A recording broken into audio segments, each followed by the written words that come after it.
Hello and thank you for joining me. I'm Heather Forgan of stampwithnellie.com. I'm an independent Stampin' Up demonstrator based in the UK, and today I'm making a really quick Christmas gift. It is a little pocket envelope with a facial sheet mask inside, and influenced by the little penguin on the packet and on the face mask, I have used the gorgeous Snowy Wonder stamp set and dies for the decoration, and Snowy Scenes designer series paper, and I am almost out of this paper, so that's why I've made a card sleeve and just decorated it with a little piece of the designer series paper, and he was die cut from the paper as well. Okay, using that stunning pom-pom ribbon straight onto the package so that it's easy to pull out. So I just thought it was a sweet little gift, and I thought it would be nice to make a little package for it. So I'm just going to make another one, but I'm going to show you how I work out my measurements for something like this, because it is just a nice simple little pocket. So I would roughly measure my package. So I'm going to round that up to 4.5 inches by 6.5 inches. Okay, so my card, I need to have twice the width, so that was 4.5, 4.5, that would give me 9. So I'm going to trim this down to 9.5, and that will give me an extra 1/2 inch to play with for my little tab to join that. So 9.5, just lining that edge up at 9.5. I've got far too much stuff on my desk, not enough room as always just now. I have finished my last craft fair, but I haven't managed to tidy everything away yet, and I've got so much on this week, it's unbelievable. Right, so what did I say, 6.5 for that. I'm going to round that up. What did I do with this one? I can't remember now. No, I went with 6.5. 6.5, and then add a 1/2 inch on for my tab at the bottom. So that was my 9.5, and on my short side I am going to take that down to 7 inches. And I need to do a little bit of scoring here, so I'm going to score that at 4.5 on the long side. Am I even in? Don't think I am. Really sorry. It's a bit better. Right, so I'm scoring that at 4.5. Honestly, there's stuff everywhere, just all the way around. So I've just so little room here to work with at the moment. I really need to get it organised. As I say, I've got so much on this week that I can't see that happening either. So that was 4.5 and 9. Okay, so we've got 4.5, 4.5, and then that half there.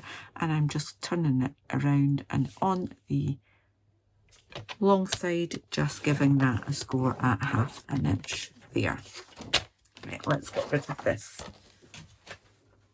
Free up a little bit more space for myself. All right, so bone folder. I'm gonna turn that up and burnish it, and do the same with this. Just lining it up and giving it a press. Then, so this is the inside here, I am going to take a little wedge off there and there. So I'm taking that square out, but with a little bit extra either side there. Okay, a little wedge off that bit, and I'm going to take all of this bit off. Now I'm actually going to cut. So I've got my score line there. I'm going to cut to the top of the score line rather than on the score line. That makes sense.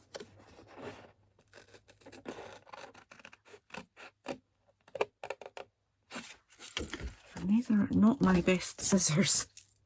I have kit packed away for a class tomorrow. A couple of classes on this week. That's one of many things that I've got on. Right, so I'm taking that all off. That's going to go in there. That's going to fold in there, and that's going to fold up there. Okay, so we've got a little bit doubling up here. So to make it a little less bulky in that corner, I'm going to take an extra bit off there. Okay.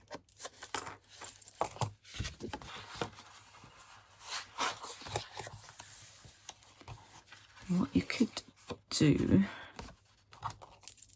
is cut straight over, and then we know,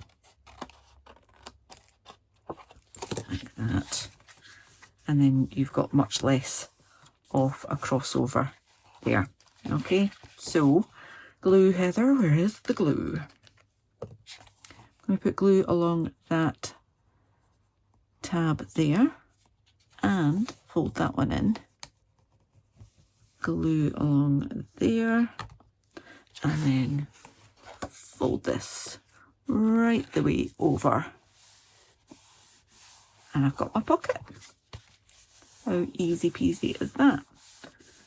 Now I do have a little overhang on that side there, so I'm going to just grab my large scissors and just going to trim that off. I'm just resting the blade of the scissors along the side there to trim that off.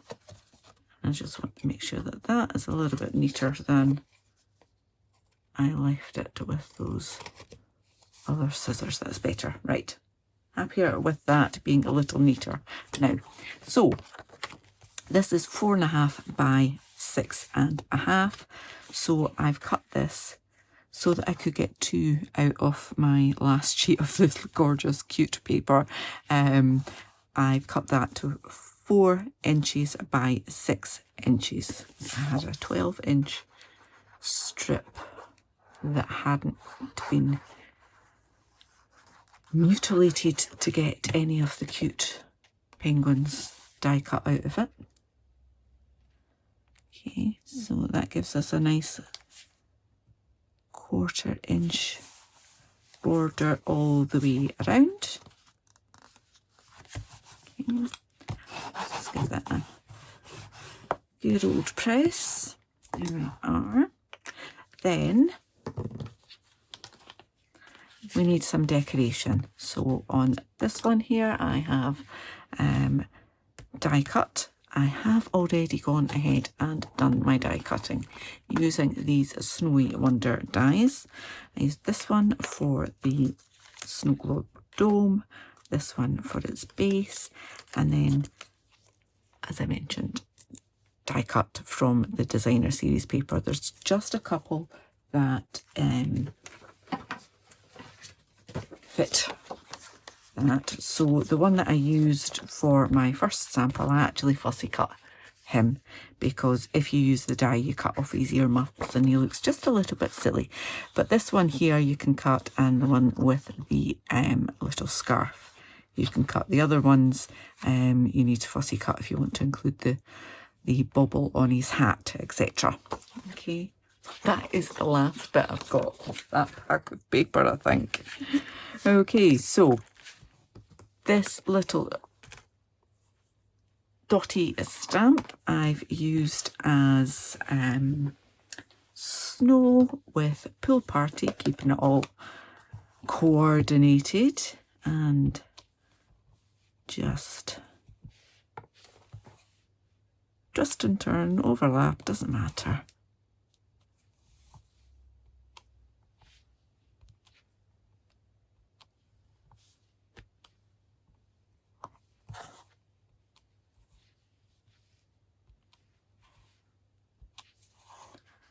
down to the edge. There. There we are. So we've got that ready. The sentiment is Season's Greetings, also from the same stamp set. And I don't know why I closed my ink pad, because I need that to stamp my sentiment, don't I? So I have kind of just twisted that around. I cleaned it, so it's not... I think I cleaned it. So I'm just kind of giving that just a little bit of a twist on there.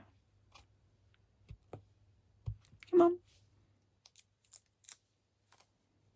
And if I can just manipulate it a little bit more on the block, just to twist it. Give it a little bit of a curve on there. Ink that up.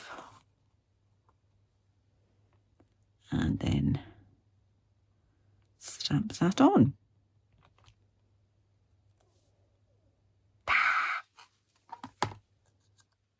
It's not great, is it? Do you know what I'm going to do? I'm going to do it the other side. But I'm going to give that a little flatten out first. I did not get my S perfectly stamped. So we'll try one more time.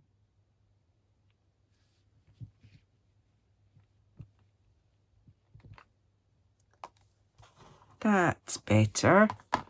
Right, now,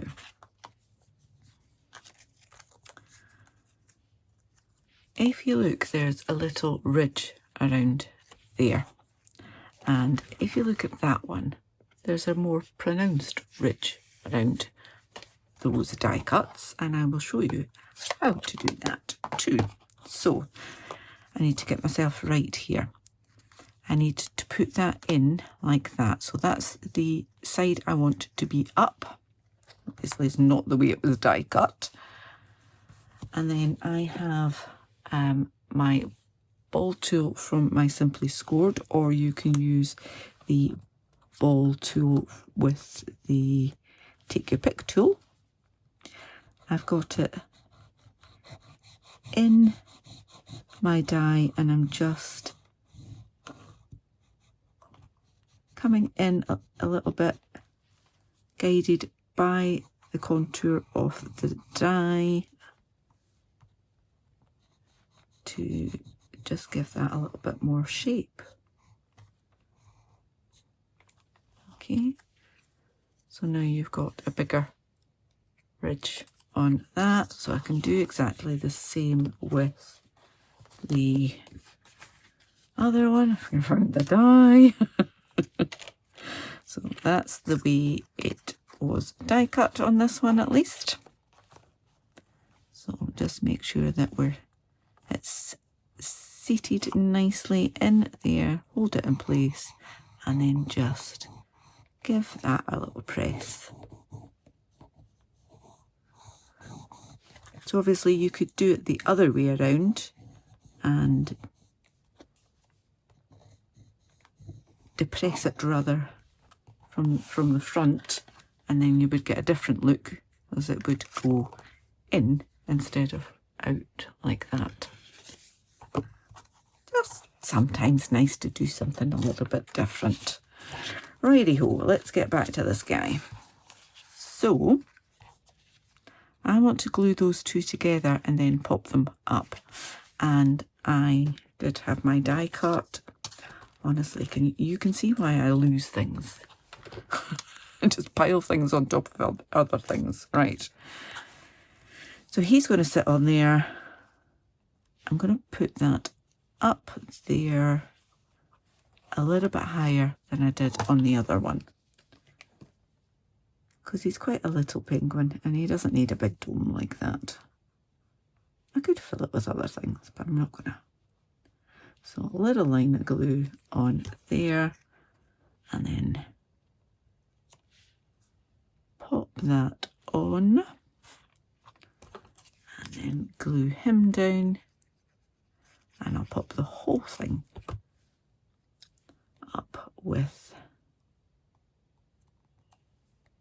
dimensionals.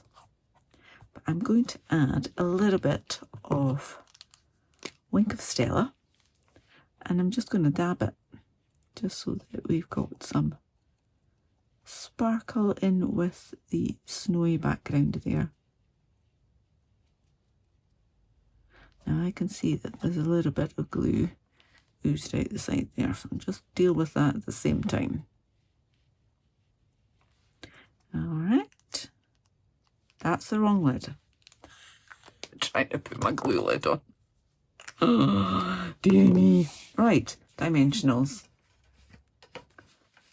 So let's just grab some to put along the bottom there, and then just a few on the top piece as well. Let's be generous. Take the backings off.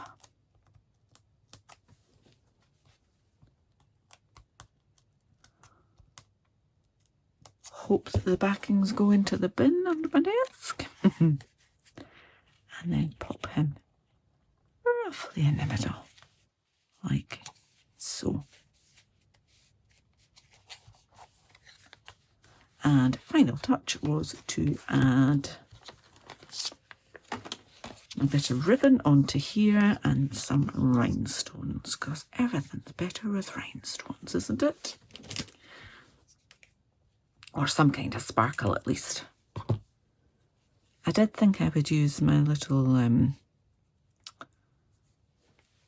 snowflakes, but I couldn't find them. No surprise there, eh? So I've just looked that through my face mask. Pull that taut. He can go in there, like so. Some lovely little rhinestones. I've used the small and the medium, but none of the large on this one. I just thought they were a little bit too big. And there we go. We have a quick and easy little Christmassy gift with a face mask inside, using Snowy Wonder stamps, dies and designer series paper. I hope you've enjoyed this tutorial. If you have, please give me a thumbs up. If you're new to my channel, please click on the subscribe button, click the bell and get notification the next time I upload a tutorial. Until then, please do take care. Bye bye.